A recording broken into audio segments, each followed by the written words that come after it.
ବନ୍ଧୁଗଣ, ଆସନ୍ତାକାଲି ଶୁକ୍ରବାର ଦିନ ହେଉଛି ପବିତ୍ର ଦୋଳ ପୂର୍ଣ୍ଣିମା ଏବଂ ଏଥିସହିତ ବର୍ଷ 2025ର ପ୍ରଥମ ଚନ୍ଦ୍ରଗ୍ରହଣ ଲାଗିବା ପାଇଁ ଯାଉଅଛି, ଯାହା ଏକ ବିରଳ ଏବଂ ମହାଜାଗତିକ ଦୃଶ୍ୟ ଭାବରେ ମହାଶୂନ୍ୟରେ ସଂଗଠିତ ହେବ।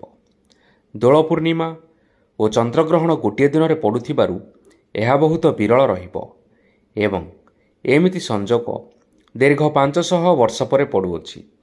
ତେଣୁ ଏହି ଚନ୍ଦ୍ରଗ୍ରହଣ ଗ୍ରହ ଓ ନକ୍ଷତ୍ରମାନଙ୍କ ମଧ୍ୟରେ ଏକ ଅଦ୍ଭୁତ ମହାସଂଯୋଗ ସୃଷ୍ଟି କରିବା ପାଇଁ ଯାଉଅଛି। ଯେହେତୁ ଏହା ହେଉଛି ଏକ ବିରଳ ଚନ୍ଦ୍ରଗ୍ରହଣ, ତେଣୁ ଏହା ପୂର୍ଣ୍ଣିମା ତିଥିରେ ଅର୍ଥାତ୍ ପବିତ୍ର ଦୋଳ ପୂର୍ଣ୍ଣିମା ଦିନ ଲାଗିବା ପାଇଁ ଯାଉଅଛି।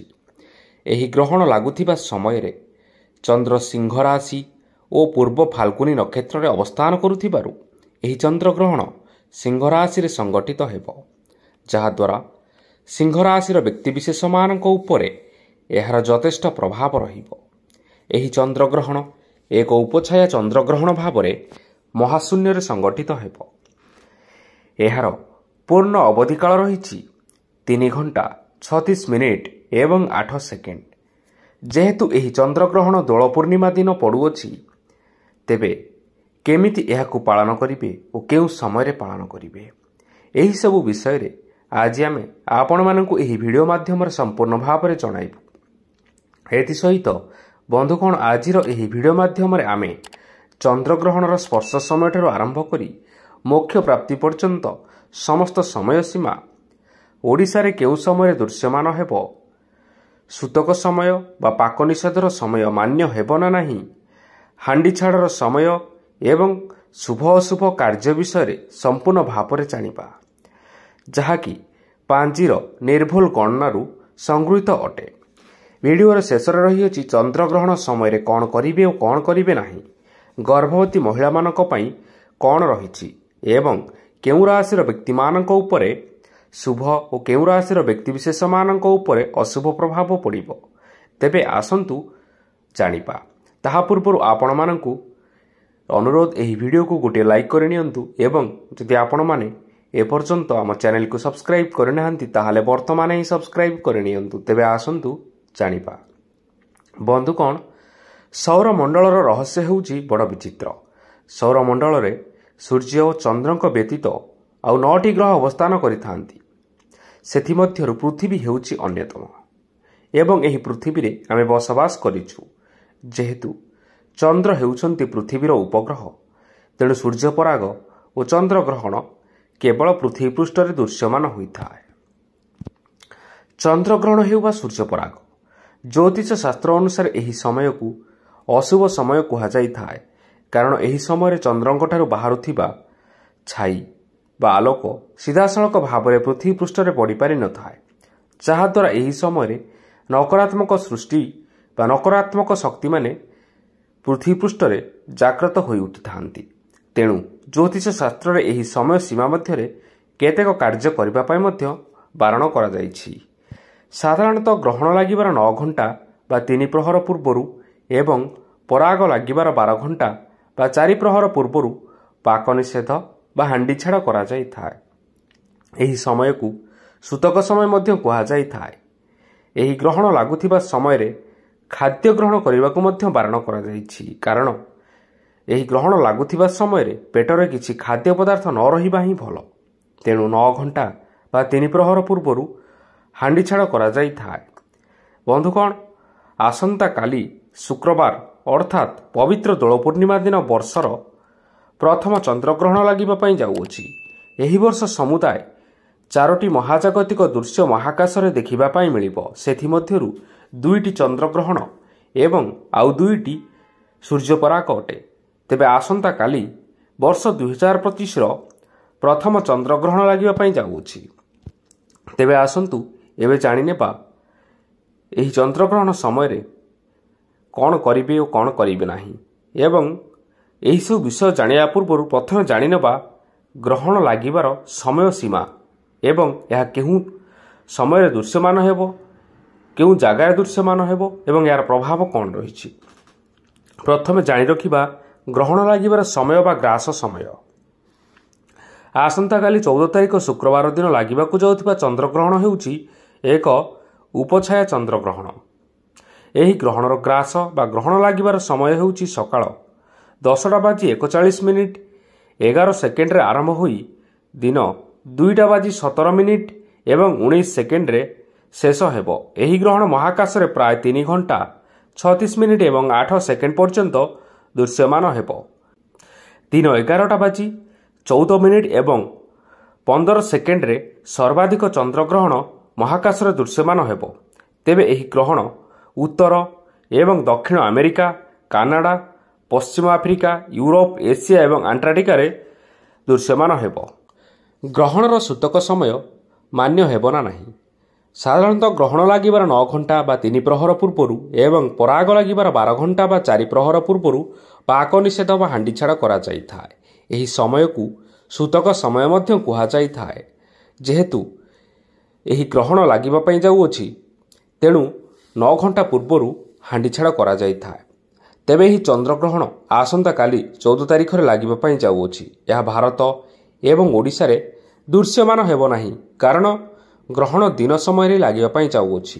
ଉତ୍ତର ଏବଂ ଦକ୍ଷିଣ ଆମେରିକା, କାନାଡ଼ା, ପଶ୍ଚିମ ଆଫ୍ରିକା, ୟୁରୋପ, ଏସିଆ ଏବଂ ଆଣ୍ଟାର୍କଟିକାରେ ଦେଖାଯିବ।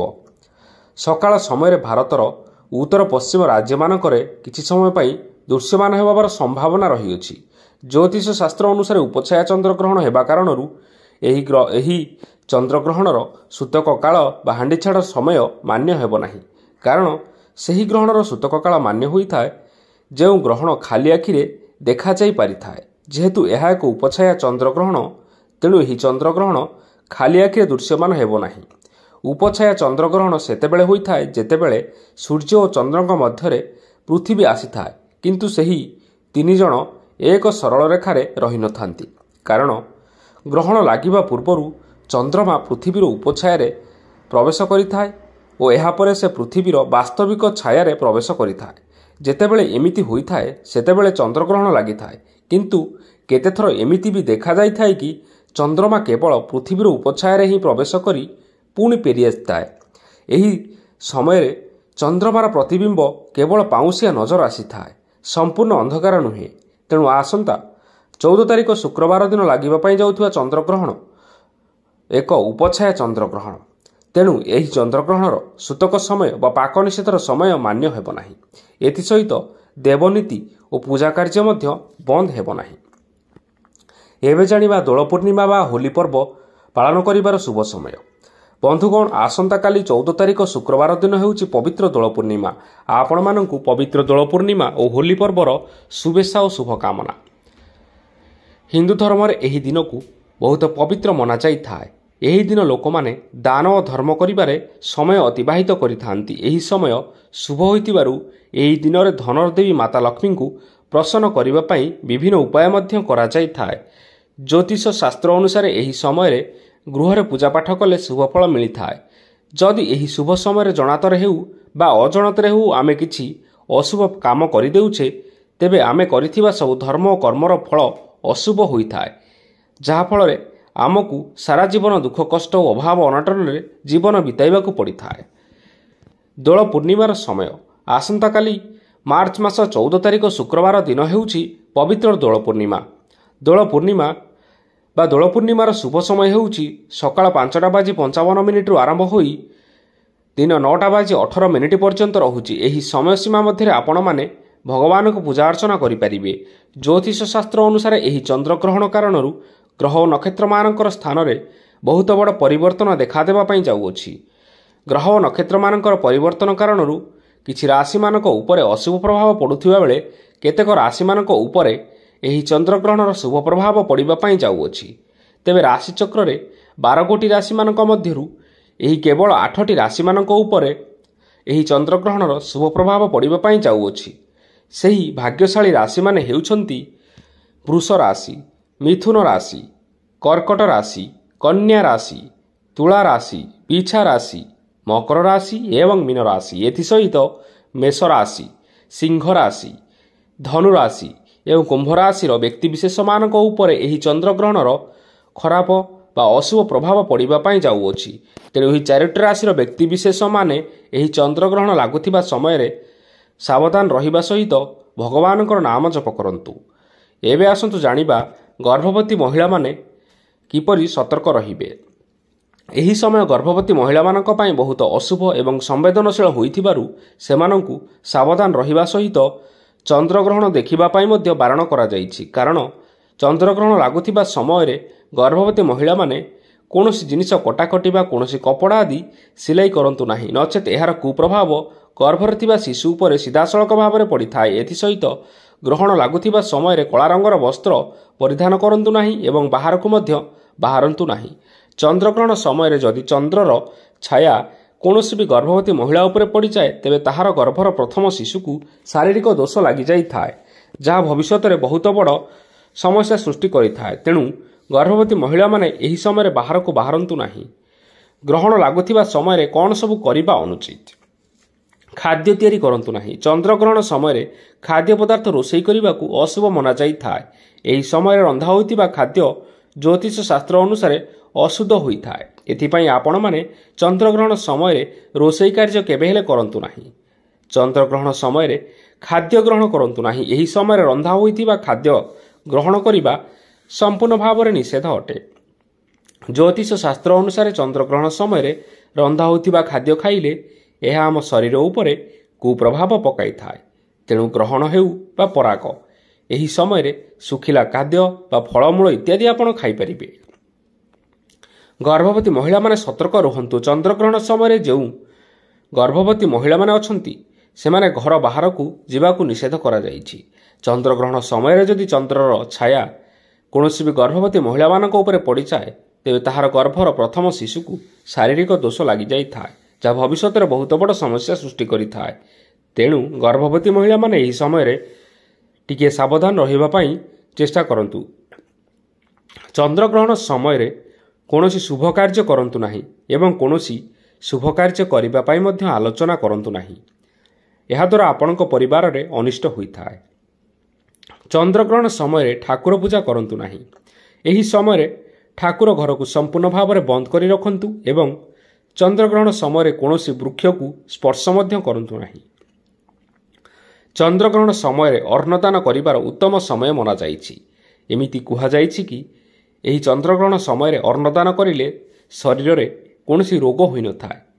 ଗ୍ରହଣ ଶେଷ ହେବା ପରେ ସ୍ନାନ କରିବା ଓ ପିନ୍ଧିଥିବା ବସ୍ତ୍ରକୁ ଧୋଇ ନେବା ଉଚିତ ଏବଂ ନିଜ ଘରେ ଗଙ୍ଗାଜଳ ଛିଞ୍ଚନ କରି ଘରକୁ ପବିତ୍ର କରିନେବା ଉଚିତ ଏବଂ ଏହାପରେ କିଛି ଅନ୍ନ ଇତ୍ୟାଦି ରନ୍ଧନ କରି କିଛି ଗରିବ ଲୋକମାନଙ୍କୁ ଯଦି ଆପଣମାନେ ଖାଇବାକୁ ଦିଅନ୍ତି, ତାହାଦ୍ୱାରା ଆପଣଙ୍କୁ ଅନେକ ଶୁଭଫଳ ମିଳିଥାଏ। ଚନ୍ଦ୍ରଗ୍ରହଣ ସମୟରେ କାହା ସହ କଥାବାର୍ତ୍ତା ହୁଅନ୍ତୁ ନାହିଁ ଓ ସେହି ସମୟରେ ଭଗବାନଙ୍କର ମାଳା ଜପ କରନ୍ତୁ। ଏହାଦ୍ୱାରା ଗ୍ରହର ଖରାପ ପ୍ରଭାବ ଆପଣଙ୍କ ଉପରେ ପଡ଼ିନଥାଏ ଏବଂ ଚନ୍ଦ୍ରଗ୍ରହଣ ସମୟରେ ଚନ୍ଦ୍ରଙ୍କର ଛାୟା ବହୁତ କ୍ଷତିକାରକ ମଧ୍ୟ ହୋଇଥାଏ। ଏଥିପାଇଁ ଗ୍ରହଣ ସମୟରେ ଆପଣ ଆପଣଙ୍କର ଘରର ସମସ୍ତ କବାଟ ଓ ଝରକା ଇତ୍ୟାଦି ବନ୍ଦ କରି ରଖନ୍ତୁ, ଯାହାଦ୍ୱାରା ଆପଣଙ୍କ ଗୃହକୁ ନକାରାତ୍ମକ ଶକ୍ତି ପ୍ରବେଶ କରିପାରିବ ନାହିଁ। ଚନ୍ଦ୍ରଗ୍ରହଣ ସମୟରେ ଶାରୀରିକ ସମ୍ପର୍କ ରଖନ୍ତୁ ନାହିଁ। ଏହି ସମୟରେ ନକାରାତ୍ମକ ଶକ୍ତିର ପ୍ରଭାବ ଅଧିକ ରହିଥିବାରୁ ବିବାହିତ ପୁରୁଷ ଓ ମହିଳାମାନେ ଶାରୀରିକ ସମ୍ପର୍କ ରଖନ୍ତୁ ନାହିଁ। ଏହାକୁ ଜ୍ୟୋତିଷ ଶାସ୍ତ୍ରରେ ଅଶୁଭ ମନାଯାଇଛି। ଏହାଦ୍ୱାରା ଆପଣଙ୍କର ସମ୍ପର୍କରେ ଫାଟ ସୃଷ୍ଟି ହୋଇଥାଏ ଏବଂ ଏହାର କୁପ୍ରଭାବ ଆପଣଙ୍କ ସନ୍ତାନମାନଙ୍କ ଉପରେ ମଧ୍ୟ ପଡ଼ିଥାଏ। ଜ୍ୟୋତିଷ ଶାସ୍ତ୍ର ଅନୁସାରେ ଏହି ଚନ୍ଦ୍ରଗ୍ରହଣ କାରଣରୁ ଗ୍ରହ ଓ ନକ୍ଷତ୍ରମାନଙ୍କର ସ୍ଥାନରେ ବହୁତ ବଡ଼ ପରିବର୍ତ୍ତନ ଦେଖାଦେବା ପାଇଁ ଯାଉଅଛି। ଗ୍ରହମାନଙ୍କର ପରିବର୍ତ୍ତନ କାରଣରୁ କିଛି ରାଶିମାନଙ୍କ ଉପରେ ଅଶୁଭ ପ୍ରଭାବ ପଡ଼ୁଥିବା ବେଳେ କେତେକ ରାଶିମାନଙ୍କ ଉପରେ ଏହି ଚନ୍ଦ୍ରଗ୍ରହଣର ଶୁଭ ପ୍ରଭାବ ମଧ୍ୟ ପଡ଼ିବା ପାଇଁ ଯାଉଅଛି। ତେବେ ରାଶିଚକ୍ରର 12 ଗୋଟି ରାଶିମାନଙ୍କ ମଧ୍ୟରୁ ଏହି 8ଟି ରାଶିର ବ୍ୟକ୍ତିବିଶେଷମାନଙ୍କ ଉପରେ ଏହି ଚନ୍ଦ୍ରଗ୍ରହଣର ଶୁଭ ପ୍ରଭାବ ପଡ଼ିବା ପାଇଁ ଯାଉଅଛି।